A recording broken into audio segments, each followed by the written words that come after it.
చుట్టూ కానీ లేదా బీరువా క్రింది భాగంలో కానీ తడిగుడ్డతో శుభ్రం చేయాలి, అంతేకాని చీపురుతో శుభ్రం చేయకూడదు.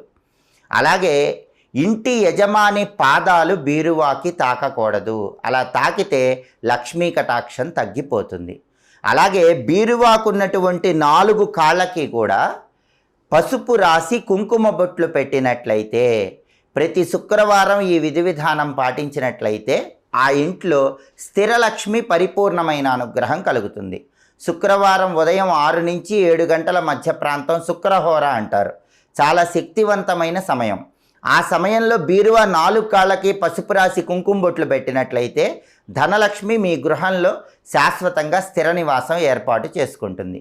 అలాగే స్నానం చేయకుండా బీరువా తలుపులు తెరవకూడదు. అలా తెరిస్తే లక్ష్మీ కటాక్షం తగ్గిపోతుంది. అలాగే ఒక్కొక్కసారి బీరువా తలుపులు